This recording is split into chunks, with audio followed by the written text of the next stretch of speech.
안녕하세요. 킴스TV. 오늘 이 시간에는 병원 개원과 경영 노하우에 대해서 백두종합개발 대표 이사이시자 장산 최내과 원장님인 최성열 원장님과 함께 자세한 이야기 나눠보도록 하겠습니다. 원장님, 오늘은 그 병원 개원할 때 하지 말아야 할 실수들에 대해서 첫 순서를 좀 해볼까 하는데요. 원장님이 그 개원 컨설팅을 주로 하시는 그런 회사를 운영하신다고 들었습니다. 네, 그렇습니다. 부산 지역에서는 제일 많은 개원을 시켜드린 걸로 알고 있는데 병원 전문 컨설팅 기업으로 시작을 했습니다. 지금 좀 영역을 확장을 하고 있는데 지금 제일 주력 사업으로 하는 게 병원들 개업 시켜드리는 일을 하고 있습니다. 이제 부동산의 상가 선정부터 상가 매입, 인테리어, 그다음에 장비 구입, 그다음에 경영 노하우까지 내부적으로 이제 노무, 세무 뭐 여러 가지 원장님들께서 겪으실 만한 어려움은 저희가 토탈로 컨설팅을 해드리고 있습니다. 네, 컨설팅 회사를 선정하는 면에 있어서 어떤 점들을 주의하면 좋을까요? 컨설팅 회사를 이용하셔도 되고 이제 개인적으로 하셔도 되는데 개인적으로 이제 준비를 하시는 분들은 너무 많은 시간과 노력을 투자를 하셔야 되고 그리고 결과물도 좀 좋지 않은 경우가 좀 많아서 어떻게 보면은 개인 사업을 처음 시작하시는 거잖아요. 계약서라는 것도 사실 집 계약 말고는 처음 해보신다 이런 분들도 꽤 많이 만나는데 상가 계약은 또 아파트 계약과 다른 부분도 있고 그다음에 인테리어 업체에 사실 제일 큰 투자를 하시는데 뭐 그럴 경우에 AS 문제라든지 뭐 사실 평판을 또 안 알아보고 하셨다가 좀 아쉬운 공사 결과가 나오는 경우도 많습니다. 그래서 신중하게 결정을 하셔야 되고 경험이 많은 업체가 함께 한다면 참 좋을 것 같습니다. 포트폴리오라는 걸 이제 기업마다 갖고 있기 때문에 몇 개의 병원을 완성을 시켰고 그 병원에 이제 직접 연락을 해서 질문을 직접적으로 하는 게 제일 확실한 방법이지 않을까 싶습니다. 그렇다면 이제 개원을 해야 할 텐데 의원의 규모도 굉장히 중요할 것 같거든요. 네, 이게 뭐 쉬운 답변은 아닌데 이게 과마다 지역마다 천차만별입니다. 과에 따라서 중심지에서 개원을 하셔야 되는 분도 있고 그럴 경우에는 비용이 좀 많이 들겠죠. 렌트비가 많이 들기 때문에 그런 경우에는 어쩔 수 없이 처음에 개원할 땐 규모를 좀 작게 하셔야 되고 이제 인테리어 비용도 규모에 따라서 좀 많이 변하거든요. 본인의 과와 본인의 성향과 개원하는 위치, 그 다음에 월세 이런 것까지 감안을 해서 결정을 하셔야 된다고 봅니다. 하지만 이게 인테리어 비용이나 또는 이제 규모를 너무 좀 아낀다고 너무 작게 인테리어 비용 저비용으로 하시게 되면 거기에서 이제 얻어질 수 있는 또 기회비용이 또 날아갈 수도 있거든요.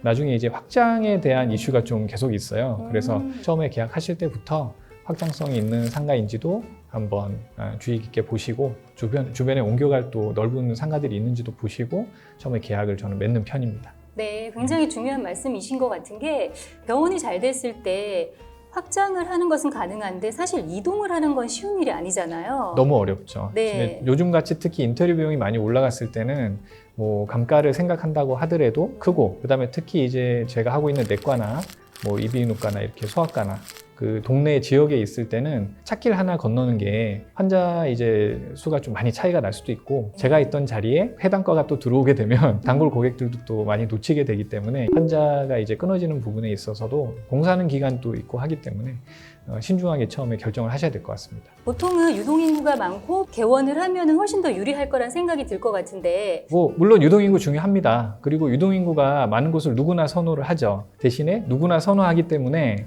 비쌉니다. 저는 두 가지를 크게 보는데 예를 들어 내과를 예를 들면 검진 안 하시고 기본적인 진료만 보시려고 하는 분들은 조금 저렴하고 투자 비용이 적은 쪽으로 유도를 하고요.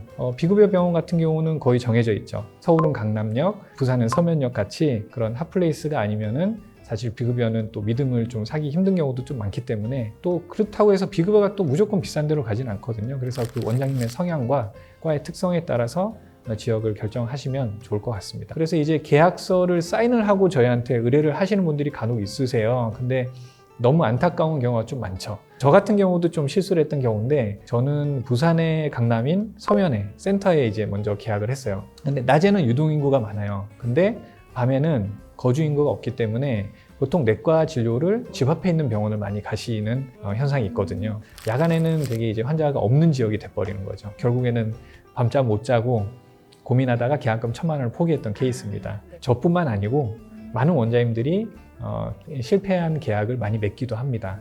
진짜 잘못된 판단이 선다면 후퇴하는 법도 좀 배우는 게 사업이 아닐까 생각을 합니다. 다른 컨설팅 회사들과는 달리 원장님도 직접 병원 운영을 하시니까 네네. 그분의 어떤 기질이나 성향 같은 것도 보시면서 이렇게 컨설팅을 해주신다는 게 좀 특별하신 것 같아요. 좀 제가 개원한다고 생각을 하고 항상 접근을 하고요. 네. 그래서 저희 같이 하셨던 분들이 다 이제 대박 병원이 되셔가지고 좀 보람을 느끼면서 하고 있습니다. 인테리어를 아무리 잘하는 업체를 하더라도 병원을 전문적으로 해본 업체가 아니면 굉장히 큰 실수가 있을 수 있다. 제가 다른 거는 병원자 붙은 걸 별로 안 좋아해요. 뭐 쇼파를 뭐 병원 전문 업체를 한다 뭐 이런 거는 별로 안 좋아하는데 인테리어는 그 해당 과에 전문 지식이 있고 많이 해보신 분들이 잘 하시는 것 같습니다. 이런 전문적인 지식이 없는 인테리어 업체에서 했을 때 사후에 여러 가지 좀 AS가 발생을 하는 경우가 많습니다. 인테리어 업체 역시 이제 평판인데요. 그래서 제일 처음에 미팅을 하실 때 요구하셔야 될 게 있습니다. 이제 아까 평판을 처음에 말씀드렸는데 네. 포트폴리오.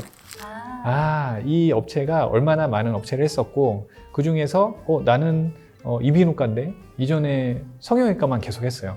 그러면은 이비인후과에 대한 이해도가 좀 떨어질 수도 있죠. 포트폴리오가 많이 쌓여 있는지 우리 과에 대한 특성을 알고 계신지 소위 말하는 먹튀를 하는 곳들이 생각보다 많습니다. 네. 예, 인테리어 공정을 한 30% 끝내놓고 비용은 80% 받아 챙기고 도망가는 업체도 저는 상당히 많이 봤고 그래서 저는 이제 이런 뭐 AS 이슈나 이런 것 때문에 저희와 계약을 맺는 인테리어 업체들은 굉장히 분할 납부를 합니다. 네. 반 정도 끝날 때 거의 50% 들어가고 마지막에 80%. 또 한두 달 뒤에 좀 이슈가 생기는 게 있어요. 이제 누수나 이거는 제가 겉면만 봐서 모르거든요. 누수 이슈가 상당히 또 크기 때문에 그런 관리가 되는지 보고 잔금을 치르면 좀 더 안전하지 않을까.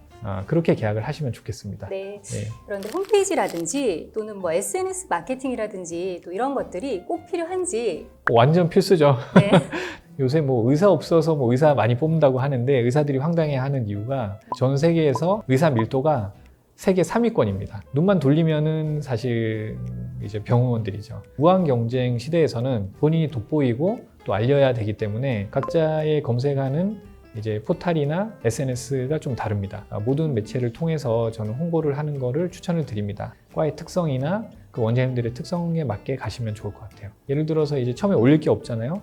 내 병원 공사하는 것도 올리셔도 되고 이런 과정을 거쳐서 내가 개원을 했고 이런 마인드로 내가 준비를 하고 있다 글을 올리면 그 해시태그를 그 지역으로 다시면 좋아요. 이건 노하우인데 예를 들어 저는 해운대 장산역이니까 해운대 내과, 해운대 병원 뭐 해시태그 장산역 맛집 뭐 해서 맛집도 한 번씩 올리고 그러면 그 지역 분들이 주로 들어오시게 됩니다. 시간이 좀 있으신 개원 초기에 개원 준비하는 과정에서 뭐 그런 것들을 좀 블로그도 그렇고 준비해 보시는 게 어떨까 싶습니다. 원장님 그러면 끝으로 개원을 준비하면서 어려움을 겪고 계신 그런 선생님들이 계시면 원장님 도와주실 수 있으세요?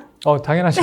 제가 하는 일인데 네. 편하게 질문 주시면 좋을 것 같고 저희가 지금까지 뭐 평판을 가지고 지금까지 사실 뭐 광고 없이 많은 분들을 도움 드릴 수 있었던 게 아름아름 사실은 연락이 오셨는데 이제는 저희가 공식적으로 개원에 대한 세미나를 개최를 할 겁니다. 네. 저희가 10월 초쯤 할 건데 그 전에 라도 이제 문의가 있으시면 저는 이제 진료 보는 시간대 전화가 안 돼서 저희 회사 이사님 연락처랑 컨택점을 제가 이렇게 문자 이렇게 보내시면 되는 곳을 안내해 드릴 테니까 여기로 연락 주시면 저희가 안내해 드리겠습니다. 뭐 노무사, 세무사 너무 구하기 힘들어요.